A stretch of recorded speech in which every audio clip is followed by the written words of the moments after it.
Hello YouTube and welcome back to Jimmy Bob 25, and today we will be talking about my trip to Temora. So, well, let's do the intro, then I'll explain to you why I've had to make this video. So, don't forget to like, subscribe, do all that good stuff, and enjoy the video. Intro! Hello and welcome to Temora! Hello and welcome to Dubbo! Welcome to Temora! Welcome to Cowra! Welcome to Bathurst!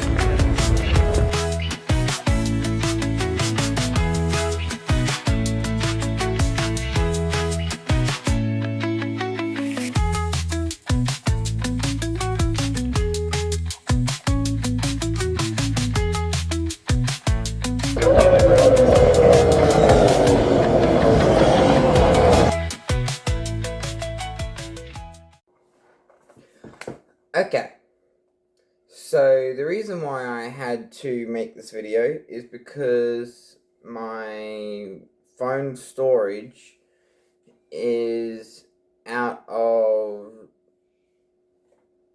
date, essentially. There's too much, and I tried moving over some photos and videos from the Bathurst trip, and I tried moving them over, but it corrupted and it didn't work.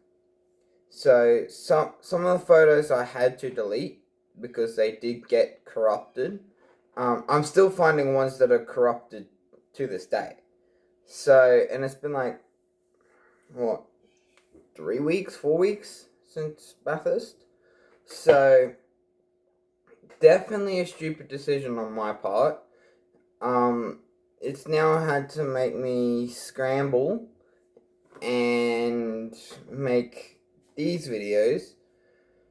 So, anyway, let's get into the Temora weekend. Well, not the weekend. Let's get to the Temora trip.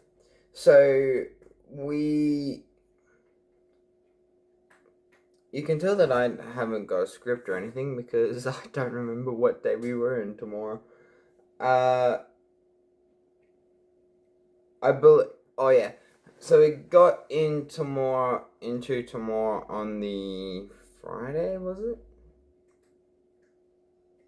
I think it was the Friday. We got into Temora on the Friday, and then Saturday morning we might have been in Saturday. No, we were in Saturday. So we got into Temora on Saturday, and we left for Cowra on Monday. Yeah, that's correct. So we went from Tamworth to Dubbo to Temora, which those were like I've slowly, throughout the whole series, I slowly got better with recording and what to do and all that. I did not have, I did not know what I was doing still. So, even though I've made like how many vlogs? But, anyway, so we got into Temora on the Saturday, and on the Saturday night, which I didn't get any videos of because I was a bit biatchy, and I didn't really want to be there, but I wanted to be at Temora, just I didn't want to be where I'm about to tell you. So on the Saturday night, they had a hot rod festival thing. So, pretty much what it was all the hot rods would drive up the street, through a roundabout, and then turn around at another roundabout, and then the exact same thing just kept happening, and that went on for a while. So yeah, I wasn't really overly enthused about that, to be honest.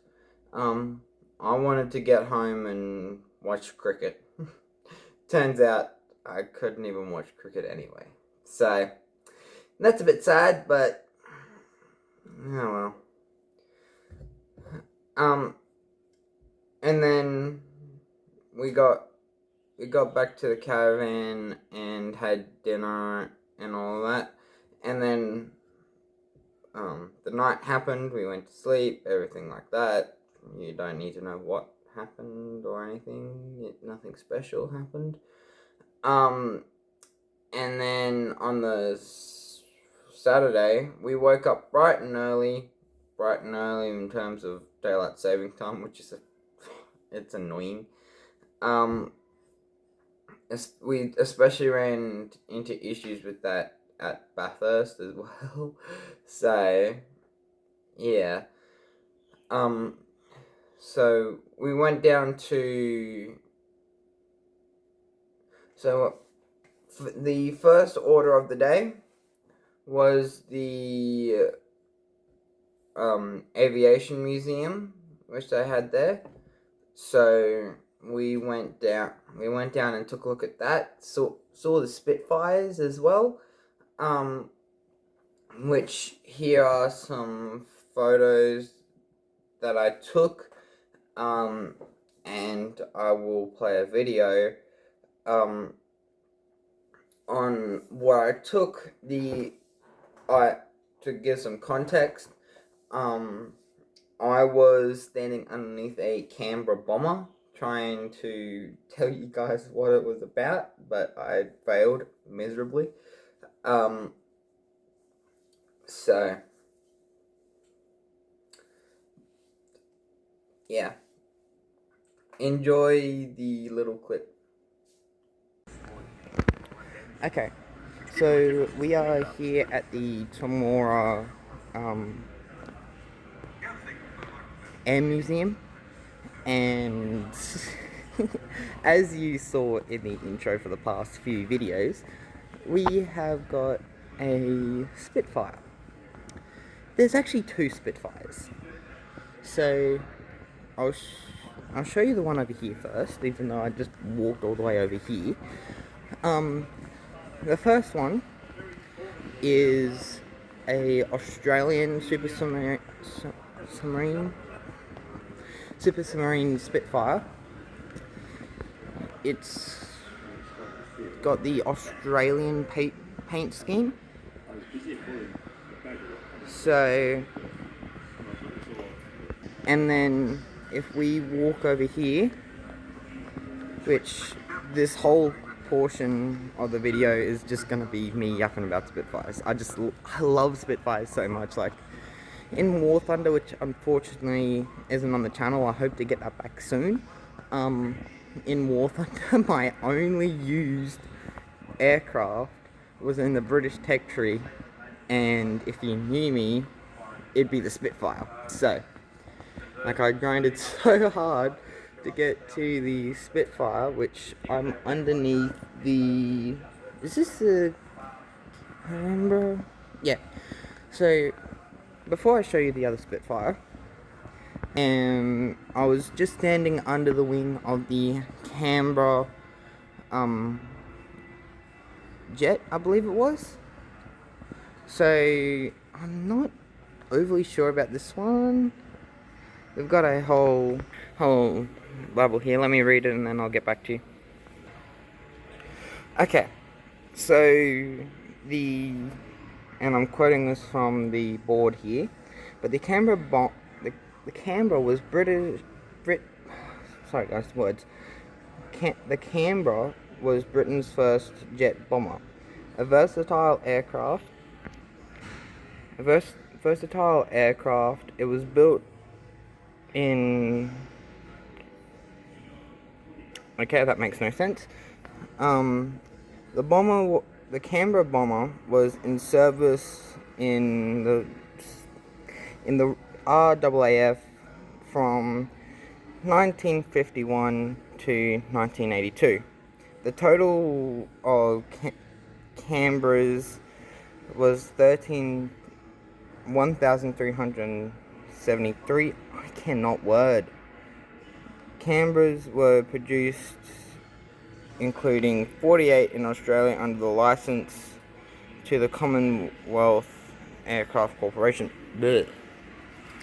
So, this plane is the Canberra Bomber, as I just went on a huge spiel about. Ticking myself off as I go. As you can tell, this was Australian because of the kangaroo over there. And then we've got a few jets which I didn't show in the voice in the swing around. So as I said, got a few engines, got some 20 millimeters as well. They are handy in War Thunder, I'll tell you that. So we got a cockpit as well. And then some things. Okay. One of the things that I will show you before I showed the Spitfire is the engine that they used. Spitfires used a twin engine Merlin with, and I'm reading off the board here, with 1,635 horsepower at 3,000 RPM at sea level. It used 120 imperial gallons per hour at full power. Weight 740 kgs.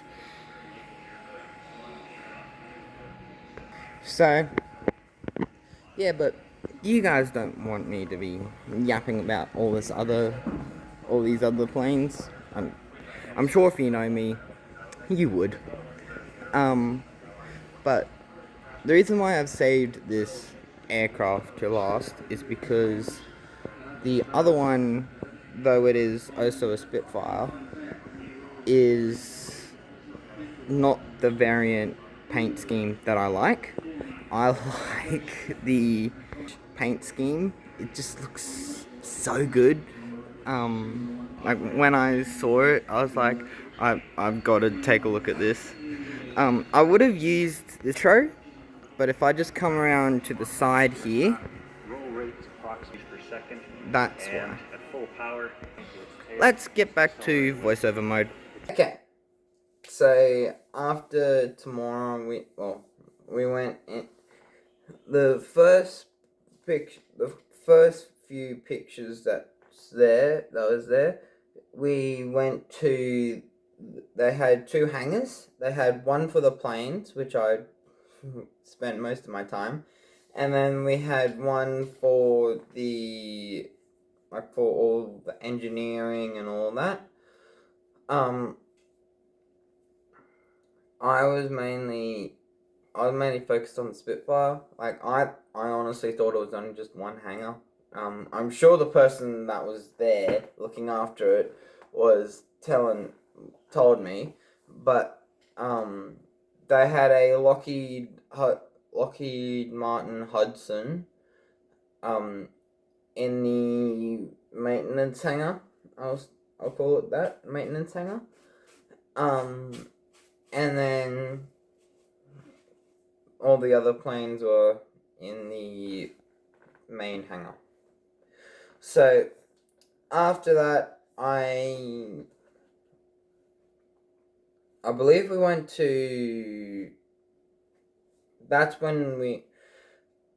So later on in the day, we decided to go down to Junee. If you haven't already realized, I'm a really big fan of trains, steam trains especially. I'm sure I've said it in one of my videos before. Hey, Sponge. So yeah, we went down there. We went and saw all the trains. I didn't actually get any footage of it. I only got photos. So yeah, that is a bit of a dumb mistake on my part, but learn a few things. Had things that I already knew as well. I also got a video of the inside of a steam train, like the inside of an actual steam train, which was really cool. So I just realized I forgot to mention where we were. We were at the Junie Roundhouse, which is the second. Actually, it might be the largest roundhouse in the southern hemisphere. So, if you don't know what a roundhouse is a circle where all the trains get repaired and maintenance and all of that. So that was pretty cool to see. And then we went to before we went to the roundhouse, we went to a licorice and chocolate factory where we got one moment. Okay, I'm back. Where we got this rocky road here. It is actually pretty good. We got 2 white chocolates and 1 dark chocolate. So yeah, it was pretty good. Not as good as the roundhouse though. And then we went to this museum that had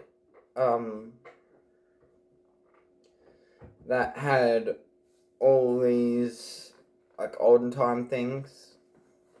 I know I shouldn't really be saying that, but anyway, where they had all these olden time artifacts, I'll say.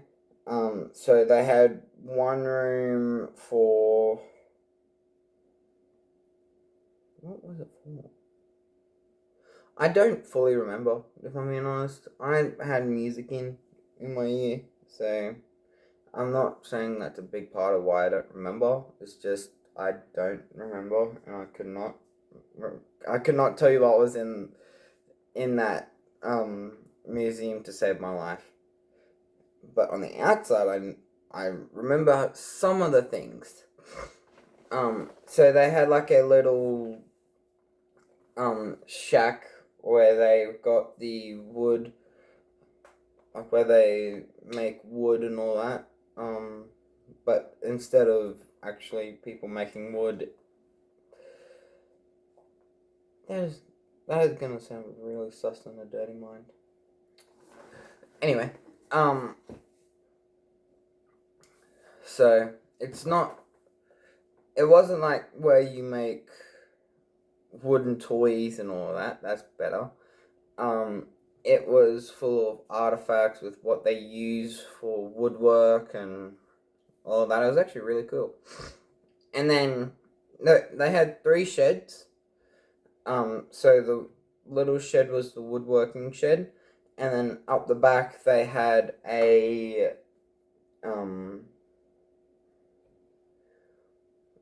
horse-drawn harvester, a I forgot what it was called.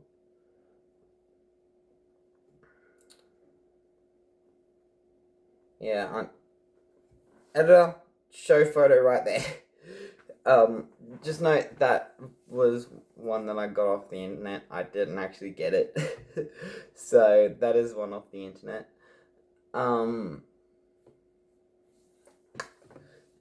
And a few other things as well. And then in the third shed they had the like all these artifacts for like just random stuff. So, and then we went home and we went to Cowra the next day. So this is my best I can do. I've got no script. I'm running off plain energy, well, memorance in the memory bank, and it's 7:14 in the morning when I'm recording this. So I'm trying here, guys. Anyway, this is where I'm gonna end the video. The next one will be at Cowra, heading towards Bathurst. I might combine the Bathurst days, either into one big video or just Cowra, Bathurst day 1, day 2, and then Bathurst 2, 3, 4, 5, so on, so forth. So, thanks for watching, guys. Don't forget to like, subscribe, do all that good stuff. You know what to do. Comment if you like this type of content. If you like the Motorsport News series as well, let me know. That did decent in the first hour. For the October one, I'm not sure if when this video is going to come out, so it could be good, it could be bad, I don't know. The November one's up next, which is going to be cool. And yeah, enjoy the rest of your week, your day, the month, the year. We're getting close to Christmas, and we'll see you in the next one. Goodbye. Editor's note, I forgot to make mention that we also went to the park's dish as well, and I managed to get a interview with one of the people there. So I will show you that right now. So yeah, it was pretty interesting, the park's center. We got to watch this little video. And yeah, I quite enjoyed it. It was pretty cool. So enjoy the interview. Okay, so I'm here with one of the staff at the CSIRO Park Center. He has decided to stay silent on his name, but welcome. Thank you. Welcome to you too, to Muriang, CSIRO's Parks Radio Telescope. Yes.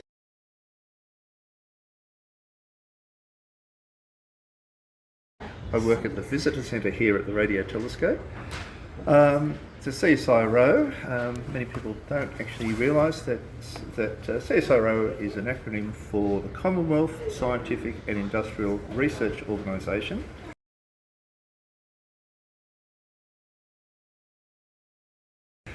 It's owned and operated by the Australian Federal Government. The organisation is roughly 100 years old. It has slightly changed its name over the years, but it's been around for quite a while, and it's one of them, I'm proud to say, one of the most highly respected scientific research organisations anywhere in the world.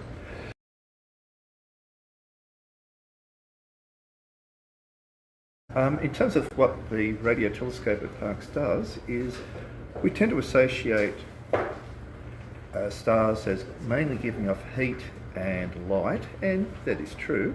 But stars and other objects too, for that matter, don't just give off that form of radiation, they give off many types of radiation, including radio energy. Our own sun does this. And so our telescope here is designed to detect the natural radio emissions coming from various stars. We don't need such a big dish, 64 metres in diameter. We don't need such a big dish to observe our own sun. We use the Parkes dish for much more distant objects, but if we were to swing around to the sun, we would get massive amounts of radio energy. At the end of the day, it's all electromagnetic radiation. It all travels at the so-called speed of light, And the only difference between, say, gamma rays at one end of the spectrum and visible light in the middle, infrared, which is heat, also close to the middle, and then radio at the opposite end, the only difference between these different types of radiation is simply the wavelength, the gap between two crests of two consecutive waves.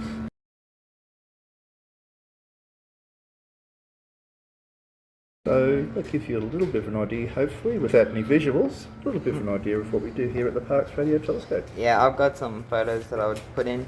But thanks for your time, and I hope I will be back. Our pleasure, and thanks for visiting.